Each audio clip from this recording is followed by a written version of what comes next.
Welcome back, everybody. It's another episode of From Collaboration.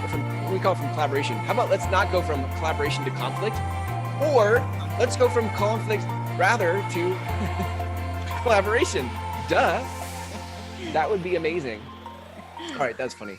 And here, you know what? I'm going to give a caveat that it isn't just conflict to collaboration. It's any kind of interaction to collaboration, because conflicts look like interactions and conflict can look like avoidance. Ah, that's good. I like that. Listen, that's great. I mean, if we were being totally transparent, which we're all about, I mean, conflict is sort of like a buzzword that, is a good hook for people coming into the show. They're like, oh yeah, conflict to collaboration. Like, I want my teams to collaborate and I want us to stop fighting. But you're right. It doesn't have to be conflict, or it doesn't have, ultimately it's whatever to collaboration, from avoidance to collaboration. Right. From feuding to collaboration. Right. From obstinance to collaboration. From gossip, from gossip to collaboration. Oh my gosh, there's so many spin-off shows that we can create now, Tara. Totally. I love it. Well, this is really good. We're talking about needs versus needy in the workplace today, which I think is important. Yes. You recently did a Facebook Live actually on. I did. Yeah. Yeah. It's I think it's such an important topic, because the term needs can be confused with needy. And I just was inspired to say, just start thinking in terms of the fact that we all have needs, and there's nothing wrong with that. And as a matter of fact, when we have those needs met, we thrive. So that was what I talked about recently in one of my Facebook Lives. What normally happens, like if we're thinking about who this is for, as well, this is for humans in the workplace, obviously, right. not any one particular human, because we all have needs. But who are we speaking to? Like, is it somebody who is feeling like they just aren't heard and they have needs, but they don't want to be perceived as needy? Or is it, or like, what's the scenario? I think the scenario is actually anybody that experiences feelings of frustration, irritation, any kind of form on the continuum of angry, or anybody on the continuum of sad, which could be, feeling defeated, feeling diminished, feeling disappointed, feeling hurt, all of those feelings. And then on the continuum of fear, so terrified to slightly, a little anxious. So those three emotions are the emotions that are showing up when our needs are not met. So in the old days, and I've been working on putting this behind me, but I do believe that there was a stigma around being needy. And what I want to clarify is that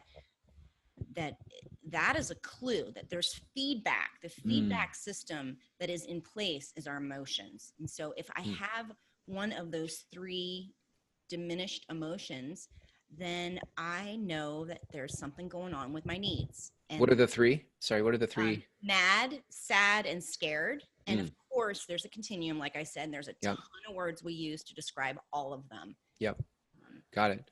I love that, because so you're saying, well, what I heard when you said that was, if I notice somebody else around me who is occurring to me as needy, that there is likely something in the background of that's actually related to those three things: mad, sad, or would you call it scared? Yeah. Mm-hmm. Yeah, I think you're right. Did I hear that okay? Or is that? I think it can go either way. So it can show up as anger, and then there's a need underlying.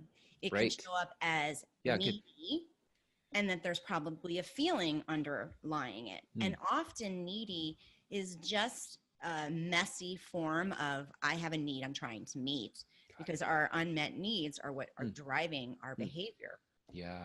It's that part of our brain, that lizard brain, that is constantly trying to keep us safe. So if I have a need for understanding, and somebody that I'm in conversation with isn't really understanding me, and they're not even really trying to understand me, then the part of what I react from is maybe anger. And that's the emotion that's like, come on, I have this need, listen to me, right? Right. It's not clean, it's not orderly, it's not professional, but it's definitely instinctual. Right. Well, yeah, I think at some point, if we don't feel heard or safe, or if we feel like there's an avenue to get my needs met, it starts to come out. It can look like neediness because I don't know how else to express it to get what I need. Right. I think neediness is just a misinterpretation of something under the surface. Right. Absolutely.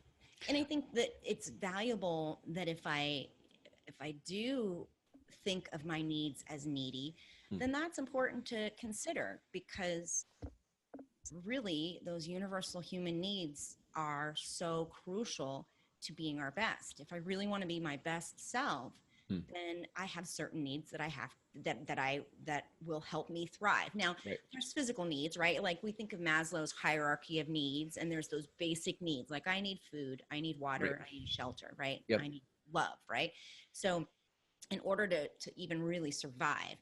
And what I'm talking about is the more we're trying to be thrivers, I want to be in the workplace where I'm giving my best, I'm Mm-hmm. showing up in my true flow of who I'm meant to be, and that other person is too, right? So if Right. I'm not, then that means those needs are missing, and yet ultimately I'm responsible for meeting those needs. So let's say, for example, I think we used the example last show about if I'm in the meeting and Mm. I'm interrupted, Right. my need is to be heard. My need is to be understood. Hmm. Now, let's say I make that need known to the person facilitating the meeting, ideally offline, right? And I say, hey, I really have this desire for everyone to collaborate, and I really want to hear what my teammates have to say, and I have some things to say, but I Hmm. notice there's not a lot of time in the agenda for that. Would you be willing to carve out some time and plan some time for dialogue and collaboration? Now they might be saying, we don't have time, or there's some really hot topics going on, and Mm-hmm. I hear you want to talk about this, but we can't. We have to talk about this. Hmm. So the reality is, I make requests. I can't make demands. Got it. If Yeah. I do make demands, I'm going to be disappointed, because Mm. usually a demand will Right. will get a defense. Yep. So Totally. I'm wanting to show up as okay. And so now if I know that I need to be heard or understood, and this is not the place for it, then I get to address the question of, now how would it be, what would be another appropriate way for our team to collaborate on this topic? Right. Do you have a suggestion? So we get to problem solve together Right. to help me meet my needs. Yeah. But it's not saying you need to meet my needs. I expect this of you. You're my boss, right? Mm. Or Mm-hmm. you're my colleague, or Mm. you're my employee. It's making the request, Mm. knowing that ultimately I'm Mm. responsible for my own experience, and that experience has a lot to do with my needs. Yeah, totally. I feel like there's something that opens up in the space of observation, like whether it's me observing my own experience, I'm like, I'm feeling frustrated. I'm feeling anxious. And if I haven't put words to it yet, then I'm just left with the feeling. I'm like, why am I feeling anxious? And Right. if I can observe like, I was in the meeting and I didn't feel heard, I can Right. start to pinpoint with words what that experience was. Or if I'm a supervisor or a boss or somebody, and I'm noticing somebody else is feeling or acting passive aggressive or whatever the experience is, and I can just make an observation and say, hey, listen, I noticed that you seem different, or I noticed that maybe you seem frustrated, or trying to observe and put words to it, that it actually opens up conversation. Right. Have you experienced that? Would you say that's true? Absolutely. I think part of building trust in any team Hmm. is one person's willingness to explore and engage with another person Yeah.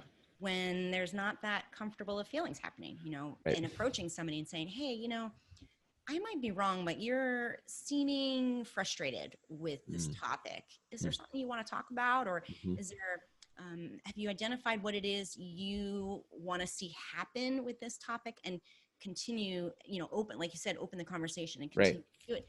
I think what you're onto though is the observation piece. It's to say, Mm. hey, I noticed this, and Right. this. Right. What was your experience of that? Yes. And then So good. and I think what immediately came to mind too is part of being a contributor to be our best in Mm. in highest performing way Yeah. is to know our own triggers. It's to start paying attention to, you know, what's of value to me? What are some of the top values do I want and would love to have in Yeah, a work environment? that's And good. then when those aren't there, then I get triggered. Yes. So good. I used to say, I mean, it's one thing like when, you know, when you go to like a retreat, a workplace retreat, and let's like do some team building, and it's like, let's talk about what we value. And it's very easy to get wordsmithy and esoteric about our values. But when you like look at what things are frustrating for you, like emotionally, they're super accessible. We're like, oh, this thing made me mad and that pissed me off. And there's, Right. and on the other side of a complaint is a value. And so it's like you're backdooring your values when you look at like, oh, this thing makes me so mad. Well, the only reason it makes you mad is because you value something that it's in opposition to. Right. Yeah. Right. So that's, I think it's starting to, I think it's, well, I think the first absolute step, which I think we've talked about in other shows, is setting the intention. My intention is to be aware. My intention is to begin to own my experience and interactions. And now that I've made that intention, I'm going to start paying attention. When am I triggered? Are there patterns? And what are my needs? So good. What do I value? So those are some of the things we can ask ourselves in relationship with other people in the workplace. I love that because I feel I do think that sometimes well, I'll just speak for myself. I feel like a default pattern for me is to jump to judgment about whether it's my own thing I'm feeling. I'm like, dude, there I go again with, or whatever it is. It's easy for me to judge it rather than observe it. Like that's the distinction. There's judging it and there's observing it. Those are different experiences. Yes. Or if it's with somebody else, it's easy to just be like, why are they being such a victim? Like, quit being a victim. And I can jump to judgment instead of like stepping back and observing in a neutral place. Yeah. And part of what I do with my clients is I get to the place with them where they can observe, because we often are triggered, you know, when we have that like instinctual reaction of just like total frustration or, you know, just where you can feel your blood boil in 1.2 seconds. Right. And part of what we do is we tease out what are the limiting beliefs that we have around what's happening. What is it that I believe about myself? What is it I believe about the situation? What is it that I believe about this other person? And we can get clearer so that we can remove the charge. So then it is simply an observation. That doesn't necessarily happen overnight, and it doesn't just happen by making the decision to have it happen. It's about being able to tease out the needs, tease out the values, tease out and practice language that allows us mentally and in person to show up in a way that is our best. I love it. So walk me through then like a path towards like this being effective in the workplace, right? So whether individually I noticed a need, or I'm in a team and I just noticed somebody else has a need, like how do we actually start to bring that need to the forefront and deal with the need? Well, I think if we're talking about ourselves, which is a great place to start, then it's a matter of me starting to pay attention in the workplace of what are my primary needs when it comes to a team, and then beginning to start noticing from the feelings. So the three areas that I encourage people to pay attention to, which I consider all portals to awareness, are the thoughts we have, the feelings we have, and the sensations we experience in our bodies. So some people and most people have a feeling first. So, you know, that frustration or I'm scared. So it's the feeling first. Now, what also goes with that is a sensation in the body. What also goes with that are the thoughts that I'm thinking that are causing me to have that feeling and to have that sensation. So most people are more likely, if they were going to pause, they would probably notice the feelings. Some people that have a little more body awareness might notice their body first. They might say, my shoulders are really tightening up, or I have an upset stomach. This really shows up with my clients with presentation skills, because that anxiety is a very common feeling to have when you're about to present. So we work on, where are you feeling it in your body, and getting it to give us information, because that's all those things are. It's just feedback for us to make choices. So it's saying, okay, well, if I'm feeling that tightness in my upper back, what thoughts go with that? What feelings might be I experiencing? And then I can say, so what need might I have that would help me, Hmm. or yeah, what need do I have? And then when I can make a request, how would that help me meet my need? Yeah. So the final step Yeah. is that reaching out. That's the vulnerability part, right? So the Mm. self-awareness part is like, okay, let's be real with ourselves. Mm-hmm. And then the being real with the other person is that vulnerability of like, oh my gosh, I'm going to be seen. I'm going to be Mm-hmm. seen with needs, and I'm going to be seen Yeah. with a diminished feeling that's going on.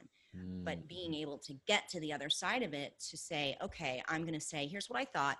When I saw this, when I observed this, I was thinking this and I felt this, and and this is because I have this need. Would you be willing? So then there's that reach out piece. So there's different phases to it, Wow. Yeah. so that I love that. really addresses the internal and the external. Yeah. And I suppose I love that because I feel like it takes it from self-awareness, but it puts it into action. Like it actually puts it in a place where change could happen. Mm-hmm. So I think a lot of people could do the self-awareness part, but putting it out to the world is scary. So then we never get it there, and then change never happens. Right. Right. Because I think we figure, oh, well, we'll just let it blow over, or Yeah, I'll right. just let it go. And the truth Right. is we don't let it go. It Right. Right. builds and builds. And that's when a lot of the reactivity Yeah. happen, and the Yeah. blame and the judgment and the gossip and that kind of thing, because we haven't Yeah. dealt with it Yep. in person. I remember growing up playing basketball, and it was the coolest thing. Like when you'd play with your friends long enough, you kind of knew like the moves that each other liked to make. And so Yeah. you could kind of read, like there was enough communication and playing together that you knew like, oh, how I'm going to pass the ball to that person because I know where they want to go. But that only happened through repetition and communication. Mm-hmm. And I think what's so cool, if I think about workplace environments where, in a perfect world as a manager or a leader, like I want my team to be able to like no pass, like no look pass. We're like, right? Because we've had enough open conversation and dialogue about needs, or like, hey, this is like, I have a request. Mm-hmm. Right? When I pick and roll, when I come up to the key or the free throw line, then I'm going to do this. And I want you to do this. And now we have like ways to work better together, Mm-hmm. Yeah. So. And it's unspoken. What you're talking about is the flow. And Flow. when I Yeah. watch the Zags and they're in the flow, I know that they're not even talking. It's body language. Mm-hmm. It is unspoken body language. And I think what's the reality is, if I'm a fly on the wall of a business and their team, the reality is there's all sorts of that going on. It's just whether or not that's helping them be their best and be in the flow as a group, and to have the highest performance and the best productivity and the best innovation. Those dynamics are going on. There's no question about it. It's just, what are the dynamics that are happening? And then how can we bring those to light in a way that we can then shift them, so that then the new body language, the new unspoken ways that we interact really do get them the results they want. Yeah. I love it. I love it. Any last minute advice for people who are wanting to create more collaboration in the workplace as it relates to what they need? Well, what I will notice is I'm distracted because what I need is my son is at the door from his getting on the bus. Nice, right? So he's probably going to find his way in through the garage. The doorbell might ring. That was so appropriate. That's perfect. I love it. So in order for me to be my best and be present, I probably need to make sure he gets in the house. That's a perfect observation. Way to observe it, feel it. You have some feelings right now. Well, let's leave them with this, Tara. If people want to reach out to you and learn more about what you do in workplace teams, how do people connect with you? They can go to powerfulconnectionsnow.com. On my website, I currently have a form or a let's connect or let's start a conversation, and they can email me and we'll set up a free discovery Zoom call, and we can start just talking about their situation. So good. Awesome. Tara, thanks for bringing this work to the world, and I'll catch you in the next episode. Thanks, Chris. See ya.